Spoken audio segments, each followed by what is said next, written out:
Donnie and Dolly. The team is supported by ableauctions.ca. Closing your business? We can help. Thursday and all of today's guests are brought to you by the Vancouver Giants. Barclay Parnetta, the Giants will be in the show tomorrow. Giants' next home game Saturday at the LEC. They take on Kelowna, 7 p.m. Head to VancouverGiants.com to get single game tickets, flex packs, and more. Joining us now on this Thursday from the NHL and ESPN, Canucks analyst on Sportsnet, Ray Ferraro. Ray, thanks for doing this, sir. How are you?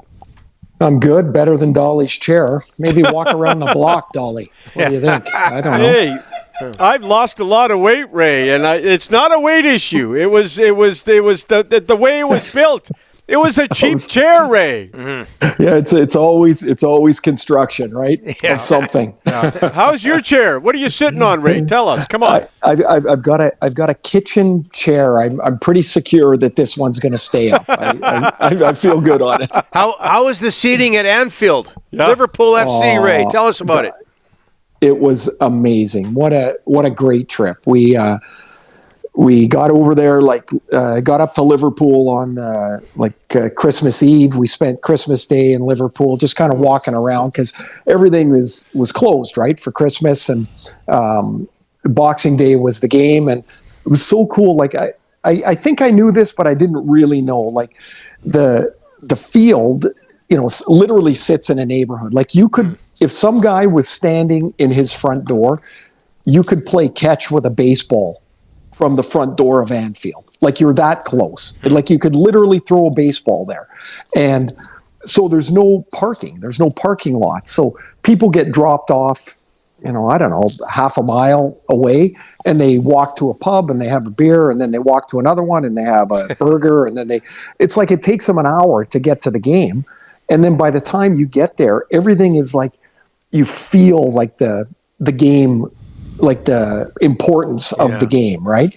And so we walk in, and I'm sure you guys have pictures of your kids that they might not be the best picture, but it's kind of your favorite. Mm-hmm. And our 15-year-old Reese is he's the guy that's up 5 a.m. on Saturdays watching Liverpool, and right, he's a full-on supporter. And I got a picture of him watching warm up, and there's a look on his face he can't believe we're there. Right? It's just so great. And then inside it's just like every brick of the place oozes history.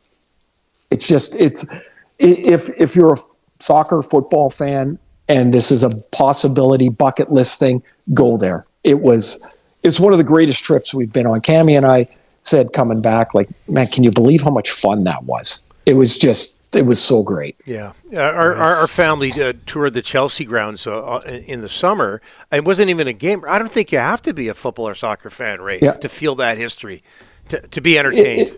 It's so different than everything that we have here. And so we went on a tour in the afternoon, and our tour guide was this older guy. He was hilarious. And so Everton is also in Liverpool. I think you forget, the teams are all close together.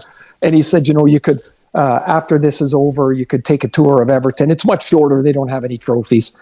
And and then he went on and he said, they're building their new stadium. We call it Tesco, which is a big grocery store there. He goes, we call it Tesco. You just go and collect points there. And everything he did, he just was kicking them in the shins. It was sensational. Sensational. The Washington Capitals, Ray, at least so far this season, they beat the Canucks 2-1 in overtime last night. I know you worked the Rangers and Capitals last weekend in Washington. Just how impressive is that team, coached by Spencer Carberry? Well, I saw you guys had him on. He's one of my favorites. That we got to meet him last year. I'd met him a few times when he was coaching with the Leafs, and was thought to be one of those, this is an up-and-coming young guy, and keep your eye on him. But when you talk to him, can you not see why people would want to play for him? He's determined, he's focused, he's clear, but there's a spark, an energy to him. And so last year when he took over, they still had a lot of the old guard. PJ Oshie was still playing. Nick Backstrom was trying to come back. Evgeny Kuznetsov was there. Ovi was playing the way that the style they played a few years prior. And so it took them about a half a year to break those old habits, and they moved Kuznetsov out, and Backstrom retired, and Oshie was in and out with his bad back. And they became like this curious playoff team, right? And then in the offseason, I thought underrated, they had one of the best off seasons of anybody. And one of the reasons it became that was, LA signed or traded 3 guys and signed Dubois to an 8-year deal, and it didn't work. And so they flipped Kemper for him. And all these changes work in large part because of Dubois has been really good for him. Last night, I've done a half a dozen Washington games. I think that was his best game. He was fabulous last night. But they added Logan Thompson in goal. He's 17-2, and I thought he was, in the second period in particular, I thought he was brilliant. And there was a couple times I was like, to the puck, like, just go in. Like, how's it not going in? Like, Suter had a couple of chances. There were the huge shot and the rebound chaos around there. You're like, it's got to go in, but it doesn't. So he's been great. They brought in Matt Roy from Ottawa. Chikrin's got 11 goals. And then they brought Duhaime, Mangiapane, and Dubois. So they brought 6 guys in. That's a third of a team. Mm-hmm. And he's got them. He's got them playing well. I thought I thought Washington probably thinks they were fortunate last night to win. But even in a game, maybe they didn't have their fastball. Like, you can see that's a really good team. It's a really good team. And they're big, monstrous. Mangiapane's really the only small forward that they have.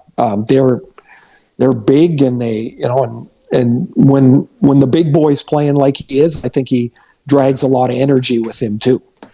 Ray, the Canucks have lost 7 straight in overtime. They are 4-10 in OT and shootouts. What's going on with this team after the third period? Well, I think at times last 2 nights, right? Yeah. Last 2 games, they take a penalty in the last minute, and 4-on-3 power plays they're pretty lethal, right? At this level, you're generally going to have your goalie make 2 or 3 great saves. I think the 4-on-3 actually is more dangerous than a 5-on-3. 5-on-3, you can start kind of hanging around the outside. 4-on-3, it's just like attack, attack, attack. So they lose that game. They lose last night. Part of the issue is they probably could use Pettersson in overtime, right? So you get down to where you're using very few players. And so I don't know that, in overtime, the speed of it, the transition of it, if Besser's one of your guys out there right away, you're a half a stride slow, right? So that opens that up. Defense, if Hughes isn't on the ice, well, we've seen what an issue that is. You could probably use Hronek too. Mm-hmm. So some of it's deletion of personnel. Some of it is I think there's an impatience at time, to try something for a quick hitter where just hold the puck. If you keep it for 2.5 minutes and don't get a shot, well, don't give it up. Don't get impatient. And I know from playing guys, it gets hard to be patient. You're like, what am I doing out here? I'm just kind of skating around in a circle. So you take a chance, the pass misses, now the other team's got the puck. And if you make a mistake like they did last night, I'm not real sure what happened on that play, except that has to be a lack of communication. There's no way 3 guys can end up in one corner. Yep. Except if there's no communication. Miller had dropped his stick. He was fine to chase the puck without a stick. But when Myers went there and then DeBrusque went there, somebody had to say, you go. And what that means is you go and I'm staying. But everybody just hunted the puck, and that left Dubois all by himself.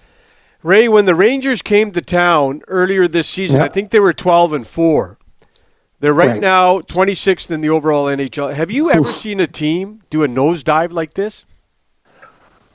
Oh, I'm sure. You know what? I'm going to say no because it doesn't come to me right off the top of my head. But, there has to be. Except last year they're in the conference final. Yep.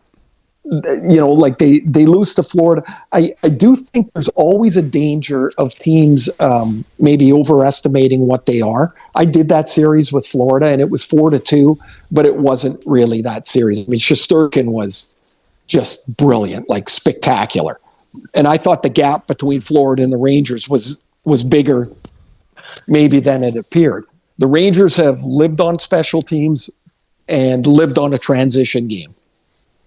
A few guys come back off of the years they had last year. Now the transition game's not as dangerous. Their power play was, I think it was 26% last year, and it's a mess right now. And so that's the offensive side. Defensively, Ryan Lindgren is not what he used to be, and I feel bad for the guy, honestly. Guys, I can't even explain to you how many times we've been doing games and you say, oh, there's a Ranger down in the corner. It's Ryan Lindgren. It's like somebody drops an anvil, like Bugs Bunny cartoon, and it hits him. Like that guy has left everything on the ice, and he's a diminished player. Keandre Miller has had a really odd year. I'm not real sure what's gone on, except he's not an offensive threat. Defensively, he kind of fogs out a little bit. So those are your two top left defensemen. They've had the mess going on with, it started with Goudreau, and then it was Trouba, and then it was Kakko. And so out of each of those trades, they got worse. Right? Because, Trouba was an offload of money. Kakko, they got a defenseman in Will Borgen who's going to be a free agent. Right? That was the second pick in the draft. Yeah. And so all those things add up. And I think the other thing is, like, I think they've given up 5 goals like 12 times this year. You're obviously not going to win very many of those. And Ray, before we let you go, the Canucks lost in overtime to Montreal the other night. The Habs, and I think this is good for the National Hockey League. Montreal's playing much better hockey. They've won 8 of their last 10. What are you noticing about that team these days? They remind me a little bit, and of course most people listening won't have any idea what I'm talking about, but this reminds me of my early years in Hartford, where they basically called up a bunch of us young guys, and there was no real pressure on us. And they just said, just play. And so Ron Francis was already there, but Kevin Dineen, Ulf Samuelsson, myself, Dean Evison, Paul McDermott, Brad Shaw, they just called us all up and said, just play. And so all of a sudden you've got enough of your buddies around there, or guys you're comfortable with.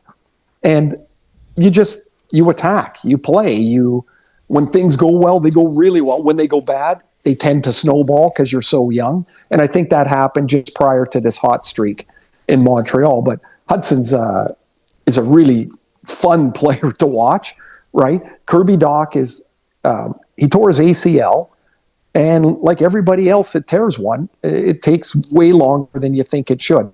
Now, if he starts getting back on the beam, you've got Caulfield, who's over 20 goals. Suzuki's a hell of a player. You start to see the formation of a pretty decent team, right? Like, but they're so young. When it goes good, it's going to go good. And right now, like, the Canucks got them probably at a bad time. Things are going for them. And like they're dangerous. Like there's no pressure on them yet. And so you can just play free. And man, they've got a lot of kids there in Montreal that are pretty interesting people to watch.